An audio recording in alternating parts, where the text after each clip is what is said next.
નમસ્કાર વિદ્યાર્થી મિત્રો, ધોરણ 12 વાણિજ્ય વ્યવસ્થા અને સંચાલનમાં આજે આપણે નવો ટોપિક જોઈએ.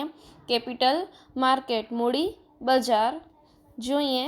નાણાકીય બજારને મુખ્યત્વે બે ભાગોમાં વર્ગીકૃત કરી શકાય: મૂડી બજાર અને નાણાં બજાર. અને મૂડી બજારમાં બે બજાર છે, પ્રાથમિક બજાર અને ગૌણ બજાર. એ આપણે આગળ જોયું. હવે આજે એમાં આપણે મૂડી બજાર વિશે જોઈએ. તો કે મૂડી બજારનો અર્થ: મૂડી બજાર એ એવું સંગઠિત બજાર છે કે જે સમાજની બચત અને ઔદ્યોગિક સાહસો માટે મૂડી સ્વરૂપે ભંડોળ પૂરું પાડે છે. કે મૂડી બજારમાં શું છે કે જે સમાજની બચતો હોય એ શું કરે, ઔદ્યોગિક સાહસો માટે શું કરે, મૂડી સ્વરૂપે ભંડોળ પૂરું પાડે. ઔદ્યોગિક સાહસો માટે લાંબા ગાળાના મૂડી ભંડોળનું પ્રાપ્તિ સ્થાન કયું છે? તો કે મૂડી બજાર. મૂડી બજારમાં લાંબા ગાળાની જામીનગીરીઓ જેવી કે શેર અને ડિબેન્ચરનો વેપાર થાય છે. આપણે જોઈએ છીએ કે મૂડી બજારમાં શું હોય છે તો કે શેર અને ડિબેન્ચર હોય, એનો શું થાય, વેપાર થાય. અને ઔદ્યોગિક સાહસો માટે ભંડોળનું પ્રાપ્તિ સ્થાન છે. મૂડી બજાર એ બધા જ પ્રકારની નાણાકીય જામીનગીરીઓ માટેનું બજાર છે, જેવી કે ઔદ્યોગિક જામીનગીરી, સરકારી જામીનગીરી. મૂડી બજાર સમાજની બચતોને ગતિશીલ રાખી આર્થિક વિકાસમાં છે મદદરૂપ બને છે. હવે એને કેટલાક લક્ષણો જોઈએ. તો કે મૂડી બજાર છે એ લાંબા ગાળાની મૂડી ભંડોળ માટેનું બજાર છે. કેવું છે? તો કે લાંબા ગાળાની મૂડી ભંડોળ માટેનું બજાર. મૂડી બજારના સાધનોમાં સરકારી જામીનગીરી, દેવાના સાધનો, ઔદ્યોગિક સાહસોની જામીનગીરીઓ જેવી કે શેર અને ડિબેન્ચરનો સમાવેશ થાય છે. સરકારી જે પણ જામીનગીરીઓ હોય, પછી આપણા દેવાના જે સાધનો હોય, ઔદ્યોગિક સાહસોની જામીનગીરીઓ હોય, શેર, ડિબેન્ચર, તો એ બધોનો સમાવેશ છે એ મૂડી બજારમાં થાય છે. ભંડોળનું લાંબા ગાળાની જામીનગીરીઓમાં રોકાણ થાય છે. ભારતમાં મૂડી બજાર ઉપર સેબીનું નિયંત્રણ છે. કે મૂડી બજાર છે એ સેબીનું નિયંત્રણ છે એ મૂડી બજાર ઉપર રહે છે. જામીનગીરીઓ જેવી કે શેર, ડિબેન્ચરની માલિકીની ફેરબદલી થાય છે. નાણાકીય મિલકતોને જામીનગીરીઓને તરલતા આપે છે. નાણાકીય જે મિલકતો હોય એને પણ તરલતા આપે છે. મૂડી બજાર બે ભાગોમાં વહેંચાયેલું હોય છે, પ્રાથમિક અને ગૌણ.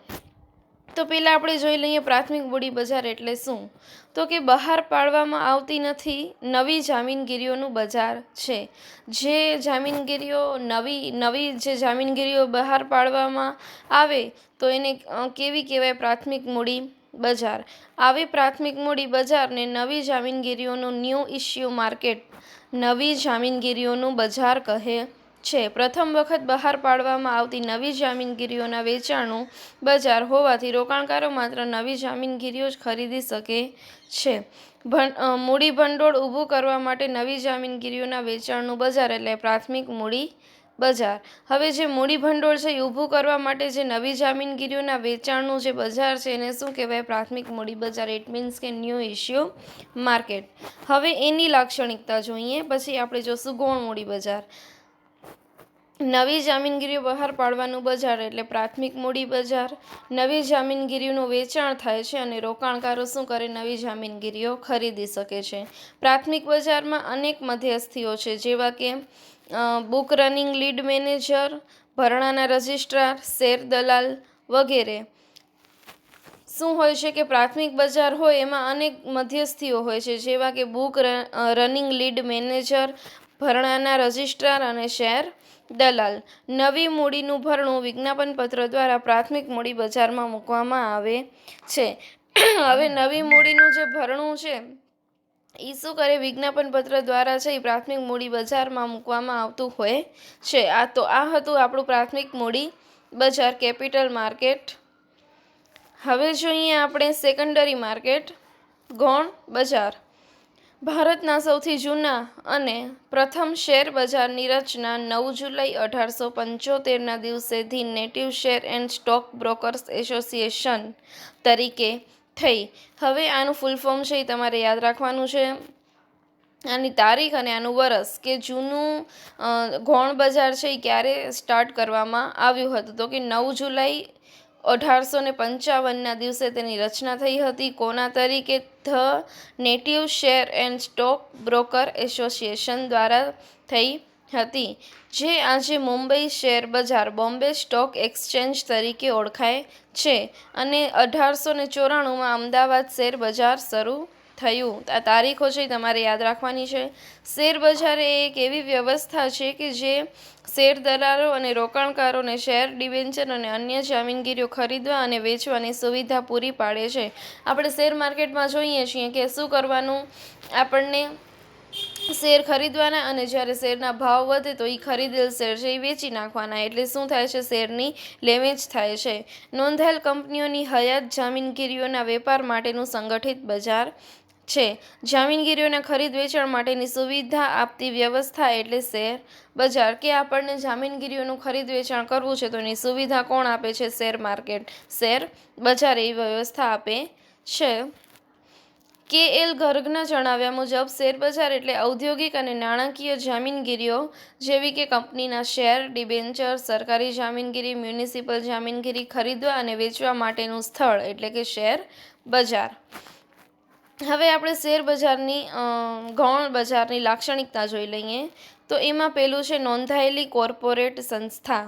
નોંધાયેલી કોર્પોરેટ સંસ્થા તો જામીનગીરીઓના વ્યવહારમાં નિયમન કે નિયંત્રણ લાવવા સ્થાપવામાં આવેલી નોંધાયેલી કોર્પોરેટ સંસ્થા છે. શું છે? કોર્પોરેટ સંસ્થા, પરંતુ કેવી? નોંધાયેલી. સરકારની મંજૂરી. 1956ના જામીનગીરી કરાર અથવા તો નિયમન ધારા અનુસાર શેર બજારોએ કેન્દ્ર સરકારની મંજૂરી મેળવવી પડે છે. કે કેન્દ્ર સરકારની છે જામીનગીરીઓ શું કહે છે કે 1956ના જામીનગીરી કરાર અનુસાર છે શેર બજારોએ કેન્દ્ર સરકારની મંજૂરી મેળવવી પડતી હોય છે. પછી છે સંગઠિત બજાર. હયાત કે વર્તમાન નોંધાયેલી જામીનગીરીઓના સોદા માટેનું સંગઠિત બજાર છે. કે જે આપણી જામીનગીરીઓ છે એના સોદા કરવા છે તો એના માટેનું સંગઠિત બજાર છે. સભ્યપદ. શેર બજારના સોદા કરવા માટે શેર બજારનું સભ્યપદ મેળવવું પડે છે. શેર બજાર સાથે નોંધાયેલા સભ્યો જ શેર બજારમાં સોદા કરે છે. કે જે શેર બજારમાં આપણને સોદા કરવા માટે શેર બજારનું આપણને શું મેળવવું પડે? સભ્યપદ મેળવવું પડે. અને શેર બજાર સાથે નોંધાયેલા સભ્યો છે એ જ ખાલી શેર બજારમાં સોદા કરી શકે છે. એટલે આપણને સભ્યપદ નોંધાવવું ખૂબ જ જરૂરી છે. પછી છે જામીનગીરીઓનું બજાર. શેર બજાર એ જામીનગીરીઓના ખરીદ વેચાણ માટેનું માન્ય સંગઠિત બજાર છે. શું છે કે શેર માર્કેટ છે એ જામીનગીરીને આપણે ખરીદી અને વેચાણ કરીએ છીએ તો એનું સંગઠિત બજાર છે. જામીનગીરીઓની નોંધણી. જે જામીનગીરીઓની નોંધણી શેર બજારમાં થઈ હોય તેવી જામીનગીરીનો સોદા શેર બજારમાં થાય છે. સંચાલન. શેર બજારનો વહીવટ અને સંચાલન સંચાલક મંડળ દ્વારા થાય છે. સભ્યો પર કડક અંકુશ. સંચાલક મંડળને પ્રાપ્ત થયેલી શિસ્ત પાલનની સત્તા દ્વારા સભ્યો પાસે કડક અંકુશનું પાલન કરાવે છે. કે સંચાલક છે એને જે સત્તા પ્રાપ્ત થઈ છે એના દ્વારા શું કરે છે? એ અંકુશનું કડક પાલન કરાવે છે. વ્યવસ્થાકીય માળખું. શેર બજારનું વ્યવસ્થાકીય માળખું જાહેર કંપની સ્વરૂપનું હોય છે. એ એક પ્રકારની કંપની જ છે કે કંપનીને આપણે શેર ખરીદીએ છીએ, વેચીએ છીએ, ખરીદીએ છીએ, વેચીએ છીએ, તો એ જાહેર કંપની સ્વરૂપનું જ હોય છે. શેર બજારનું નિયમન. તો કે ભારતના બધા જ શેર બજારોનું નિયમન સેબી તથા જામીનગીરી કરાર ધારા દ્વારા થાય છે. તો આ હતા એના 10 લાક્ષણિકતાઓ. હવે આપણે જોઈએ એના કાર્યો. પેલું છે તરલતા. જામીનગીરીઓના ખરીદ વેચાણ માટે શેર બજાર સતત બજાર પૂરું પાડે છે. શું કરે છે કે જામીનગીરીઓની આપણે શેર કે ડિબેન્ચર કે પ્રેફરન્સ શેર હોય, ઇક્વિટી શેર હોય તો આપણે એ જામીનગીરીઓ આપણે શું કરીએ છીએ? ખરીદીએ છીએ અને વેચીએ છીએ. તો એ શેર બજાર છે એ સતત બજાર છે એ પૂરું પાડે છે. રોકાણકારો ઈચ્છે ત્યારે જામીનગીરીઓ ખરીદી શકે છે અને વેચી પણ શકે છે. કે રોકાણકારને જ્યારે પણ ઈચ્છા થાય ત્યારે વેચી શકે અને ખરીદી શકે. શેર બજાર તૈયાર બજાર પૂરું પાડતું હોવાથી આ શક્ય બને છે. જામીનગીરીઓને તરલતાનો ગુણ આપવો તે શેર બજારનું મહત્વનું કાર્ય છે. જામીનગીરીઓને આપણે તરલતાનો ગુણ આપીએ, જેનું તરલતા મીન્સ કે જેનું ઝડપથી રોકડમાં રૂપાંતર થઈ જાય. તો હવે તમને ખબર છે તરલતા એટલે જેનું ઝડપથી રોકડમાં રૂપાંતર થતું હોય. તો એવો ગુણ છે એ શેર માર્કેટનું મહત્વનું કાર્ય છે. બીજું છે જામીનગીરીઓનું મૂલ્યાંકન. જામીનગીરીઓની માંગ અને પુરવઠાને આધારે જામીનગીરીઓનું મૂલ્યાંકન શક્ય બને છે. રોકાણકારો તેમની જામીનગીરીઓનું મૂલ્ય જાણી શકે છે. સરકાર અને લેણદારોને પણ જામીનગીરીઓનું મૂલ્યાંકન ઉપયોગી થઈ શકે છે. કે જામીનગીરીનું મૂલ્યાંકન છે એ ખૂબ જ ઉપયોગી છે. અન્ય પરિબળો જેવા કે કંપની દ્વારા જાહેર થતું ડિવિડન્ડ જામીનગીરીઓનું મૂલ્યાંકન કરવામાં મહત્વના છે. કે કંપની દ્વારા જે પણ ડિવિડન્ડ જાહેર થાય છે તો એ જામીનગીરીઓનું મૂલ્યાંકન કરવામાં પણ ઇમ્પોર્ટન્ટ છે. પછી છે બચતોનું મૂડીમાં રૂપાંતર. સમાજની જે વ્યક્તિઓ પાસે બચતો છે અને જામીનગીરીઓમાં રોકાણ કરવા ઈચ્છે છે તો તેઓ જામીનગીરીઓમાં સરળતાથી ખરીદી શકે છે અને વેચી શકે છે. તેમની બચતો છે એ મૂડીમાં રૂપાંતરિત થઈ જાય છે. પછી છે મૂડી સર્જનમાં મધ્યસ્થી. શેરબજાર પોતે કંઈ મૂડીનું સર્જન કરતું નથી, પરંતુ જામીનગીરીઓનું ખરીદ વેચાણ માટેનું મંચ છે એ પૂરું પાડે છે. શેરબજાર છે શેરબજાર પોતે મૂડી નથી આપતું કે પોતે મૂડી સર્જન નથી કરતું, પરંતુ એનું મૂડી સર્જન ક્યારે થાય છે કે લોકો છે એ જામીનગીરીઓ વેચશે, ખરીદશે, ત્યારે એ ખરીદી અને વેચાણ માટેનું મંચ છે એ શેર માર્કેટ પૂરું પાડે છે. મૂડી સર્જનમાં મધ્યસ્થી તરીકેની ભૂમિકા પણ નિભાવે છે. સોદામાં સલામતી. શેરબજારમાં સોદાઓ નિયમો અનુસાર થાય છે. શેરબજારમાં કામ કરતા દલાલો સેબીના નિયંત્રણ નીચેની ભૂમિકા નિભાવે છે. કે જે પણ દલાલો કામ કરે છે શેરબજારમાં એ સેબીના નિયંત્રણ હેઠળ આવે છે. આથી સોદાઓ સલામત રીતે થાય છે. શું કામ કે સેબીનું નિયંત્રણ છે સતત રહેતું હોય છે. સોદાઓ શેરબજારના ધારાધોરણો અને નિયમ અનુસાર થતા હોવાથી શેરબજાર રોકાણકારોને સોદામાં સલામતી બક્ષે છે. પછી છે મૂડી બજારનો વિકાસ. શેરબજારને કારણે પ્રજાની બચતોને ઔદ્યોગિક પ્રવાહ તરફ વાળી શકાય છે. કે શેરબજાર છે એને કારણે શું થાય છે કે પ્રજાની બચતો હોય તો પ્રજાની જે બચતો હોય એ બધી શેમાં આવશે? જામીનગીરીઓમાં આવશે. તો એનાથી શું થશે તો કે ઔદ્યોગિક પ્રવાહ તરફ છે એ વાળી શકાશે. કંપની સ્વરૂપના ઉદ્યોગોને લાંબા ગાળાની મૂડી મળી રહે છે. જનતાની બચતોને કંપનીની જામીનગીરીઓમાં રોકવા માટે પ્રોત્સાહિત કરે છે. કે જે જનતાની બચત છે એ લોકોને લાંબા ગાળાની મૂડી મળી રહે અને કંપનીને ઔદ્યોગિક પ્રવાહ મળી રહે. બરાબર, તો એના માટે એ ખૂબ જ ઇમ્પોર્ટન્ટ છે અને તેનો વિકાસ પણ થાય છે. આથી મૂડી બજારના વિકાસ સાથે દેશનો વિકાસ પણ શક્ય બને છે. શા માટે? તો કે ઔદ્યોગિક વિકાસ શક્ય બનશે તો દેશનો આર્થિક વિકાસ પણ શક્ય બને છે. પછી છે પ્રવૃત્તિઓ કરવા માટેની સગવડ. શેરબજાર તેના સભ્યોને તેમની પ્રવૃત્તિઓ કરવા માટે સવલતો પૂરી પાડે છે, જેથી શેરબજારના સભ્યો રોકાણકારોના હિતોનું રક્ષણ કરી શકે. કે એવી પ્રવૃત્તિઓ છે એ માટેની સવલત પૂરી પાડે છે, જેથી તેમાં જે રોકાણકારો છે જે લોકોએ રોકાણ કર્યું છે એ લોકોના હિતનું પણ રક્ષણ કરી શકે. સટ્ટા માટે જરૂરી સવલત.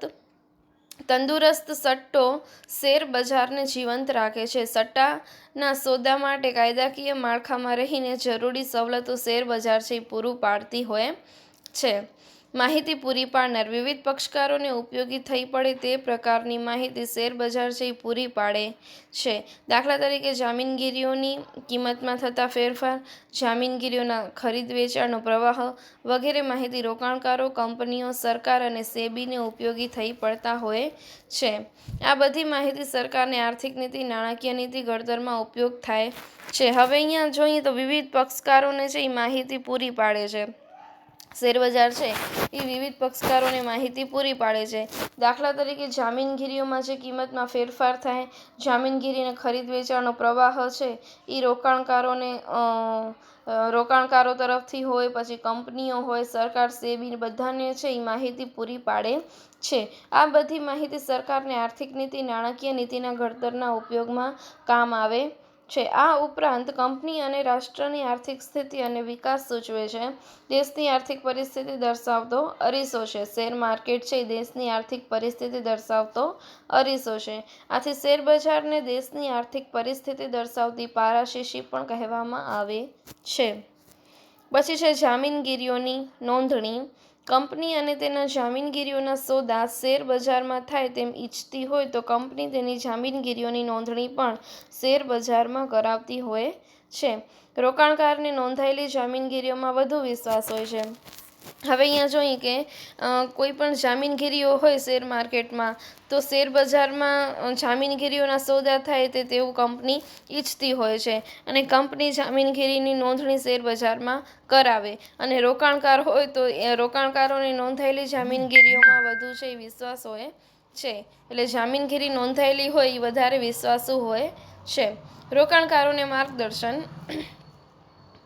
નોંધાયેલી કંપનીઓની માહિતી શેર બજાર એકત્રિત કરી જાહેર કરે છે. કે જે નોંધાયેલ કંપની છે એ શું કરે, શેર બજાર એ માહિતી શું કરે, શેર બજાર એકત્રિત કરી અને પછી એને પબ્લિશ કરે. આ માહિતીને આધારે રોકાણકારો નિર્ણય કરી શકે કે કંપનીના જામીનગીરીમાંથી રોકાણ પાછું ખેંચવા જેવું છે અને કઈ કંપનીમાં જામીનગીરીમાં રોકાણ કરવા જેવું છે. હવે જો એ માહિતી પબ્લિશ કરશે તો રોકાણકાર છે એને આઈડિયા આવશે કે કઈ કંપનીમાં જામીનગીરી રોકવા જેવી છે અને કઈ કંપનીમાંથી જામીનગીરી પાછી ખેંચી લેવા જેવી છે. તો એ લોકોને યોગ્ય માર્ગદર્શન પણ મળી રહેશે. તો આ હતા એમના કાર્યો. હવે જોઈએ આપણે ડીમેટ ખાતું. ડીમેટ 9.8 ડીમેટ ખાતાનો ખ્યાલ.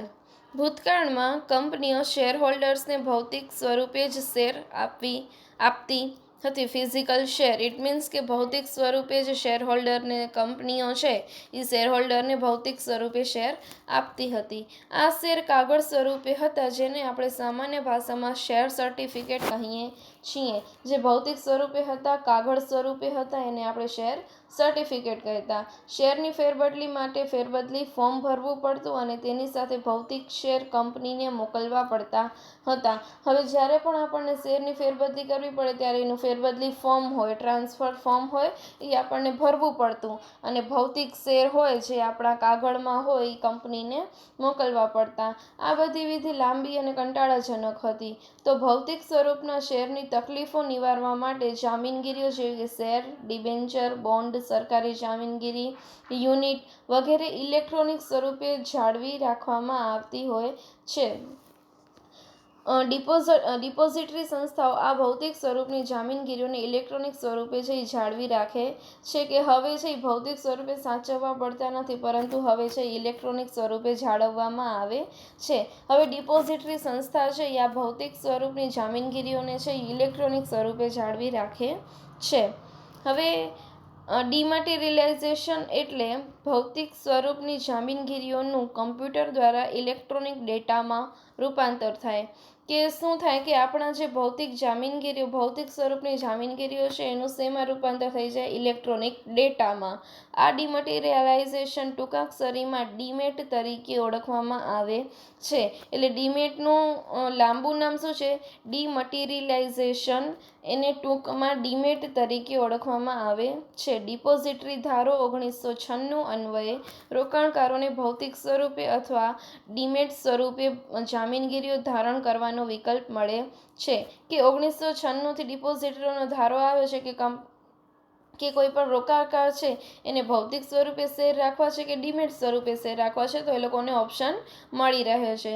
રોકાણકારે ડિપોઝિટરીની સેવા પ્રાપ્ત કરવી હોય તો તેણે ડિપોઝિટરી પાર્ટિસિપેન્ટ માટે ડીમેટ ખાતું ખોલાવવું પડે છે. ડિપોઝિટરી પાર્ટિસિપન્ટ એ ડિપોઝિટરીના પ્રતિનિધિ કે એજન્ટ છે. ડિપોઝિટરી પોતાના પ્રતિનિધિ કે એજન્ટ મારફતે ડીમેટની સેવા આપે છે. હવે ડીમેટની સેવા કઈ આપે છે, તો કે ડિપોઝિટરી છે એ પાર્ટિસિપન્ટ એ ડિપોઝિટરીના પ્રતિનિધિ કે એજન્ટ છે, તો બરાબર, તો પ્રતિનિધિ કે એજન્ટ મારફત છે એ ડીમેટની સેવા આપે છે. રોકાણકારે ડીમેટ ખાતું ખોલાવવા માટે રિક્વેસ્ટ કરતું ફોર્મ ભરીને ડિપોઝિટરી પાર્ટિસિપન્ટ આપવું પડે છે. હવે કોઈ પણ રોકાણકાર છે ને પોતાના શેર ડીમેટ ખાતામાં રાખવા છે, ઇલેક્ટ્રોનિક ડેટામાં રાખવા છે, તો એણે ડિપોઝિટરી પાર્ટિસિપન્ટ ફોર્મ છે એ ભરીને આપવું પડતું હોય છે. તો આ હતું ડીમેટ ખાતાનો ખ્યાલ. ડીમેટ ખાતું કોને કહેવાય અને તે કેવું હોય છે, બરાબર.